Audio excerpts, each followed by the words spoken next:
মায়ের পবিত্র দুধ খাইলে এতদিন আল্লাহকে ভুলতে পারে। ভুল হয়, ভুল আমারও আছে, আপনারও আছে, পাপ আমারও আছে, আপনারও আছে, কিন্তু সেটা লাগাতার কোনোদিন মনে পড়বে না আল্লাহর কথা। এটা কেমন জীবন বলে?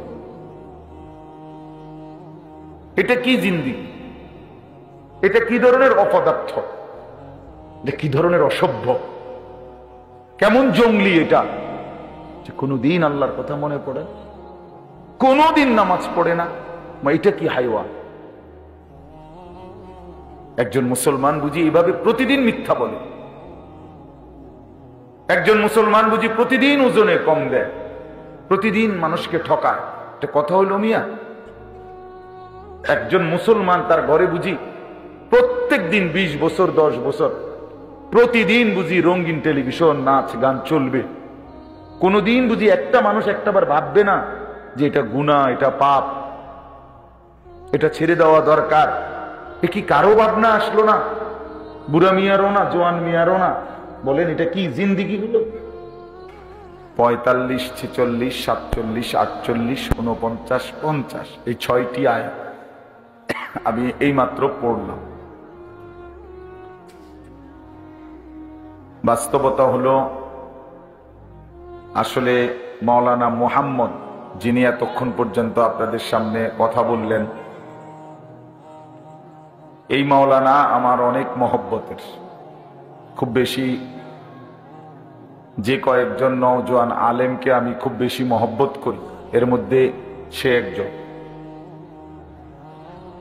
জীবনের সবকিছুই ব্যক্তিগত আলহামদুলিল্লাহ আমাদের সাথে মশওয়ারা করে চলে। ফলে আসলে আজকে এশার নামাজের পরপরই আমার এখন বয়ান হলো টনকি।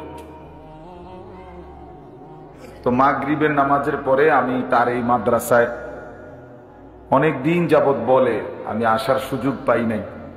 তো ভাবছিলাম যেহেতু টনকি কাছে আছে, এই হিসাবে তার মাদ্রাসায় মাগরিবের সময় আসব।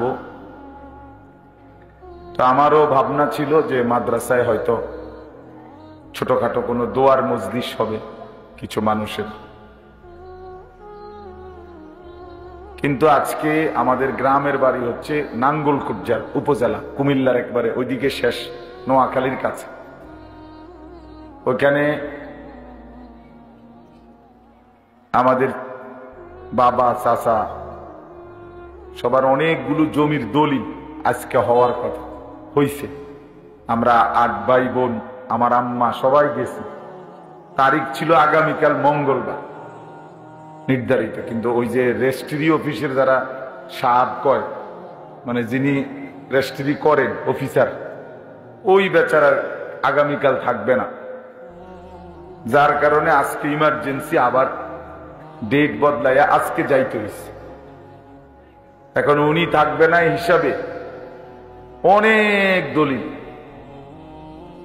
মাগরিবের নামাজের আগ টাইমে আমি ওইখান থেকে অবসর হয়েছি। কোনোভাবেই এখন এগুলো সই দিয়ে ফেলছি। এখন আমি আইসা পড়ি কেমনে? এগুলো তো ও সাহেবের সামনে দাঁড়াইতে হয়, 1 মিনিটের জন্য হইলো দেখাইতে হয়েছে এরা, এই মুশকিল। এরপরে আবার বলতেছি যে কি টিপ দিতে হয়, এই ঝামেলায় কোনোভাবেই কুলাইতে পারলাম না। সেই মাগরিব নামাজ পড়ে রওনা দিয়া অনেক দূর, আমাদের বাড়ি তোর ওইদিকে, আপনাদের এটা এদিক, রাস্তাঘাটের জ্যাম মারাইয়া আল্লাহ আনাইছেন এত। তো আসলে আইসা দেখি এটা রীতিমতো মাহফিল বানায় ফেলছে, আপনাদের অনেক উপস্থিতি। আসলেই আমি আন্তরিকভাবেই একেবারে দুঃখিত। বিষয়টা তো আমারই দুর্বলতা। এখন পারিবারিক 8 ভাই, মা সহ সবার কাজ একসাথে, আমি একা না গিয়েও কোনো উপায় নেই, ফলে আমারে যাইতে হয়েছে। এই জন্য আসলে আমি শুধুমাত্র আসছি। মাওলানা যে আমারে দাওয়াত দিছে, অনেক সময় না আসলে ভাববে যে আসলে দাওয়াতে দিছে না, মিথ্যা কথা বলছে। এই শুধু উপস্থিতিটা দেখানোর জন্য যে আমি আসছি। তো ইনশাআল্লাহ আপনাদের কাছে আল্লাহ যদি তৌফিক দেয় আমারে, আল্লাহ যদি হায়াতে বাঁচায় আমি আরেকবার ইনশাআল্লাহ উপযুক্ত একটা টাইম এই মাদ্রাসার জন্য দেব ইনশাআল্লাহ, বা এই মাহফিলের জন্য।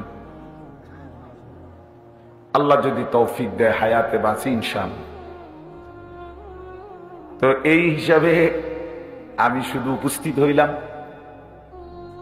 কোরআনুল কারীমের এই আয়াতগুলোর শুধু অর্থটা বলি, তরজমা বলেই আমি আমার টনকি ওই মাহফিলে চলে যাইতে হবে। আমার আবার ওই মাহফিলের পরে আমার আরো মাহফিল আছে, নবীনগর মাহফিল আছে। তো মূলত ওই দুইটাই ছিল মাহফিল। এইটা তো হয় আমার জোর করে আনাইছে মোহাম্মদ। যাই হোক, আল্লাহ তাআলা আপনাদের সবাইকে উত্তম বিনিময় দান করেন। আপনারা আমাদেরকে মহব্বত করেই আসছেন। এই মহব্বত, এই আন্তরিকতা আল্লাহর জন্য, দুনিয়াবি কোনো উদ্দেশ্যে না।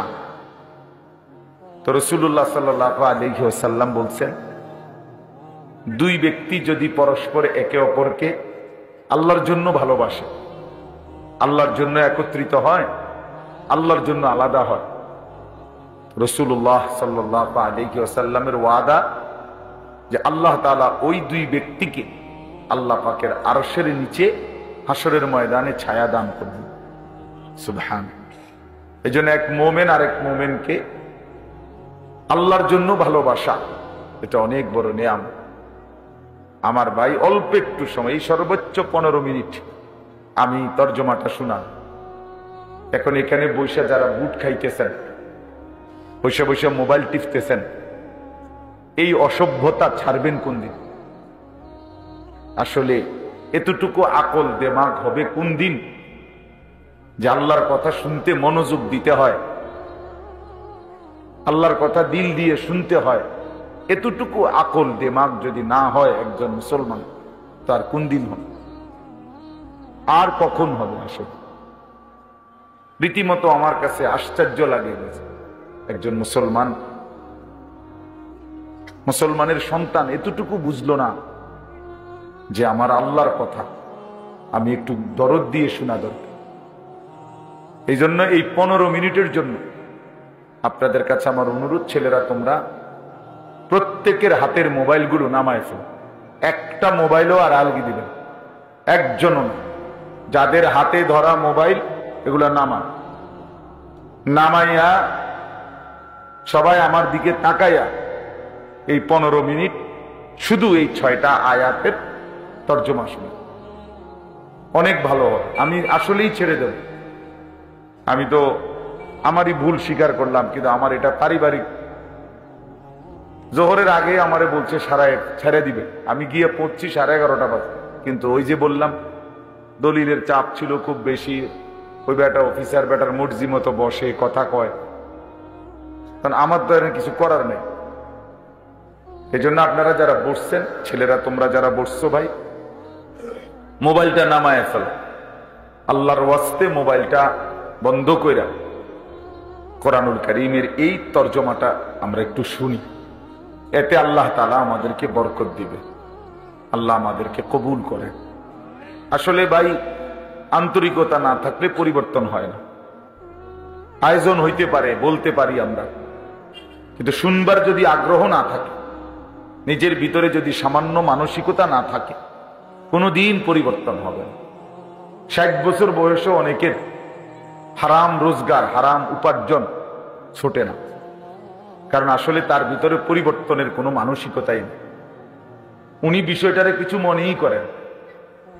30 বছর ধরে মিথ্যা বলতেছে, এটা যে অপরাধ উনি এটারে কিছুই মনে করেন। 30 বছর ধরে সুদের লেনদেন করে, এটা যে পাপ, এটা যে তার জাহান্নামে যাওয়ার কারণ, এটাকে সে কিছুই মনে করে। 30 বছর ধরে এভাবে, মানে অর্থাৎ লাগাতার। 60 বছর বয়স্ক এখনো মানুষ চা দোকানে নাচ গান দেখে, টেলিভিশন দেখে। তাহলে আসলে কি? আসলে এই চাচার ভেতরে আখেরাতের ফিকির বলতে কিছুই নেই।